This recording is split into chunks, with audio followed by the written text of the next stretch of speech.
पुनर्यौवन को परिभाषित कीजिए तथा इसके कारणों का वर्णन करो। आज ये टॉपिक है कि पुनर्यौवन क्या है। सबसे पहले तो हम बताते हैं, पुनर्यौवन किसी सक्रिय अपर्दन चक्र में बाधा उत्पन्न होने पर स्थलखंड पर नए चक्र का आरंभ होना पुनर्यौवन कहलाता है।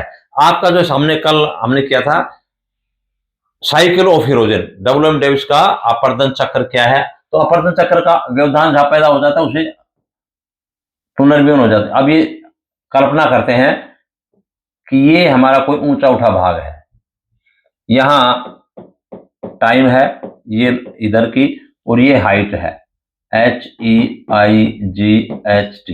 ये पर्वत है, और ये यूथफुल स्टेज, मैच्योर स्टेज और ओल्ड स्टेज। अपर्दन चक्र समय की वह अवधि है जिसमें कोई ऊंचा उठा भाग समप्राय मैदान में परिवर्तित हो जाए। ये ऊंचा उठा भाग है, ये धीरे धीरे कट कर क्या होगा, एक तो धीरे धीरे कई करोड़ों साल में इस तरह धीरे धीरे कटता हुआ और इस लाइन तक आ जाएगा, यानी इस लाइन तक ही आ जाएगी, कट करके बराबर हो जाएगा, तो उसे कहते हैं साइकिल ऑफ इरोजन, अपर्दन चक्र। अपर्दन चक्र, अब वो कह रहा है कि अपर्दन चक्र जो है ये भाग है, ये कट जाएगा। अब ये धीरे धीरे क्या होगा, ऐसे कट गया, फिर ऐसे कट गया करोड़ों सालों के बाद में, और लास्ट में कट करके ये बराबर हो जाए तो उसे हम अपर्दन चक्र कहते हैं, यानी कि इसी लाइन के अंदर बेस लाइन पर आ जाएगा, ये अपर्दन चक्र पूरा हो जाता है। लेकिन इस पूरे होने से पहले ही कई बार हमारा बीच में व्यवधान पैदा हो जाए। ये हमारा ऊंचा भाग था, अब इसमें अपर्दन चक्र चल ही रहा था, लेकिन इसके बीच में व्यवधान पैदा हो जाते हैं, तो उसके बाद में दोबारा से अपर्दन चक्र चालू हो जाता है, उसमें पुनर्यौवन हो जाता है।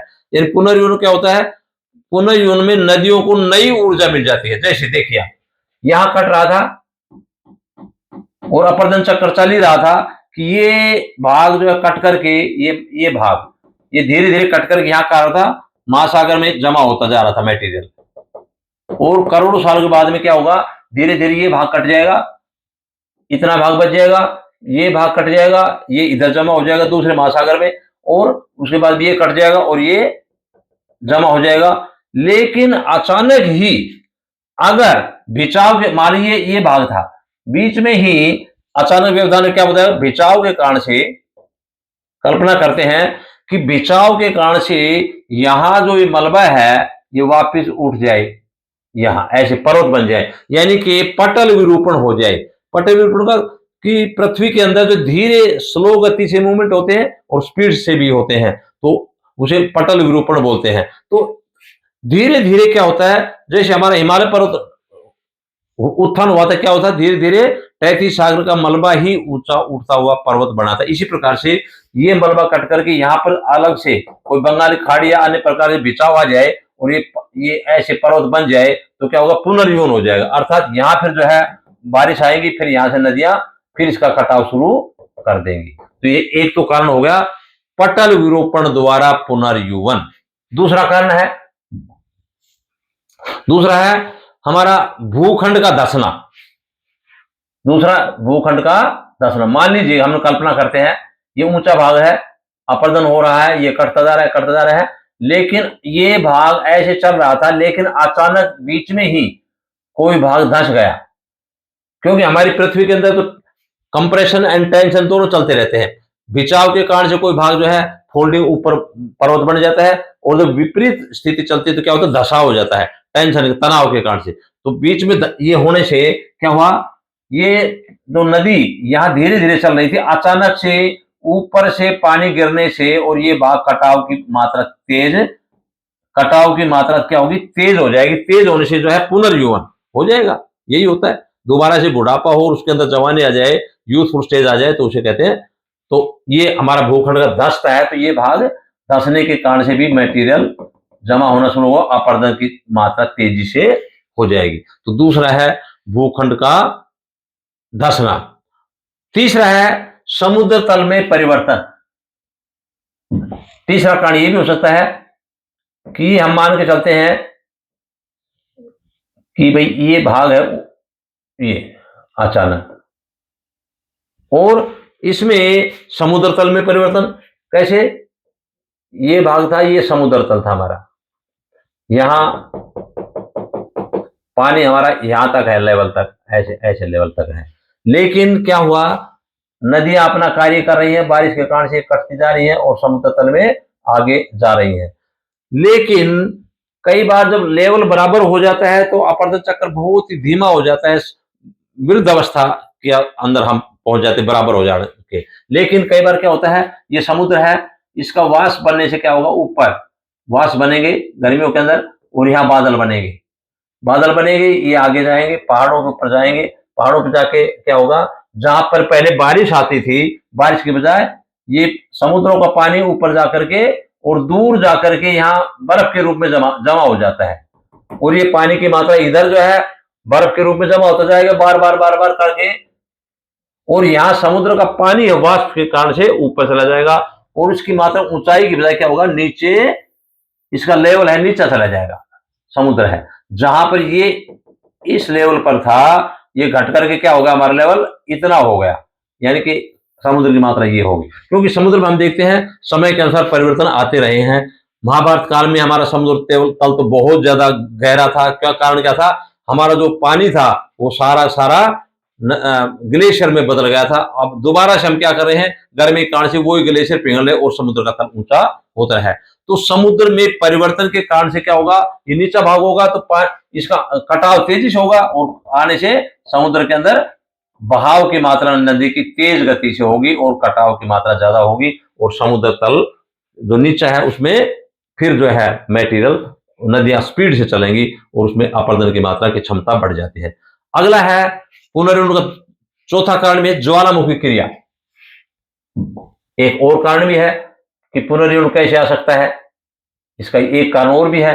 मान लीजिए कि ये पहाड़ है और ये अपना काम कर रहा है, नदियां बह रही हैं, बारिश के कारण से नदी बह रही है, ऐसे बह रही है, आराम से चल रही है। लेकिन अचानक जब जो ही हमारा मैच्योरिटी स्टेज आ रही, old stage, youthful stage, mature stage और ओल्ड स्टेज की ओर धीरे धीरे कटते कटते पर्वत जा रहा था, लेकिन यहां अचानक ही पृथ्वी की आंतरिक हमारा एंडोजेनेटिक फोर्सेज के कारण से, अंतर जो अंदरूनी जो प्रक्रियाएं होती है जिसमें ज्वालामुखी फटता है, तो उसके कारण से क्या हुआ, अंदरूनी भाग के कारण से यहां जो बीच में अचानक ही नदी का जो मार्ग था उसके अंदर जो है अपरदन चक्र का मार्ग था नदी का, उसमें ज्वालामुखी फट गया। ज्वालामुखी फटने से क्या होगा, पहाड़ बढ़ गया, पहाड़ बढ़ने से क्या हो गया, फिर वही पुनर्जीवन आ गया, यानी यहाँ बारिश आएगी और उसके कारण से नदियां तेजी से बहेंगी और कटाव इधर या इधर हो जाएगा और एक नई स्थिति बन जाएगी, यानी पुनः दोबारा स्थलखंड पर नए चक्र का आरंभ हो जाता है। तो इस प्रकार से भी ज्वालामुखी के बढ़ने से भी हमारा जो नया अपरदन चक्र चालू हो जाता है। तो ये भी कारण है। इसके अलावा जलवायु परिवर्तन एक और कारण भी है हमारा पुनर्जीवन का कारण, कौन सा है, जलवायु परिवर्तन। कई बार ये भी देखते हैं,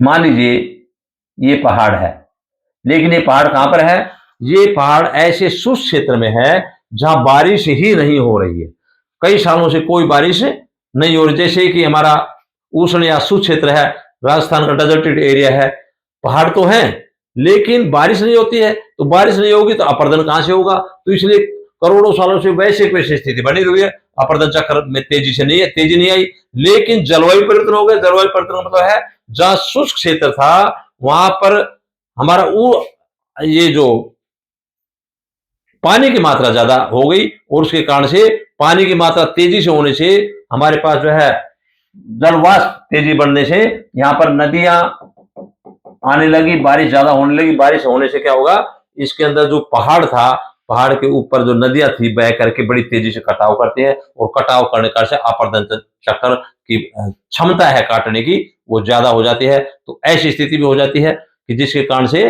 वाष्प की मात्रा और जो है एनर्जी की मात्रा ज्यादा, बारिश ज्यादा होने से शुष्क क्षेत्र में ऐसी स्थिति बन जाती है और उसके कारण से ऊपरी भाग धीरे धीरे ये कटना शुरू हो जाता है और old stage, youthful stage, mature stage और ओल्ड स्टेज तीनों हमारी स्टेजेस हैं वो ऐसे शुष्क क्षेत्र में भी शुरू हो जाती है और अपरदन चक्र तेजी से बनता है और युवावस्था की ओर स्थलाकृतियां बनना शुरू हो जाती है। तो ये 5 स्थितियां हैं। पुनः दोबारा बताते हैं। पुनर्जीवन किसी सक्रिय अपर्दन चक्र में बाधा उत्पन्न होने पर स्थलखंड पर नए चक्र का आरंभ होना ही पुनर्जीवन कहलाता है। और पुनर्जीवन के 5 कारण हैं। पटल विरूपण द्वारा भूखंड का उत्थान, भूखंड का धंसना, नंबर 3 समुद्र तल में परिवर्तन, नंबर 4 ज्वालामुखी क्रिया और नंबर 5 जलवायु परिवर्तन। जैसा कि मैंने बताया कि ये जलवायु परिवर्तन में हमारे शुष्क क्षेत्रों में पानी आता है, और जब पानी आता है, जहां शुष्क पड़ा हुआ था पानी आ गया, बारिश आ गई, तो उसके कारण से कटाव की मात्रा तेजी से हो गई और उसके बाद में अपर्दन चक्र अपना पूरा कर लेता है। ये भाग कट जाता है और आसपास के क्षेत्र में ये जो भाग है ये भर जाता है और ये कट करके समान हो जाता है और अपर्दन चक्र अपना पूरा कर लेता है। और इस प्रकार से ये पुनर्जीवन की स्थिति पैदा हो जाती है। तो इसे कहते हैं, पूरा चैप्टर हमारा क्लियर हो गया है।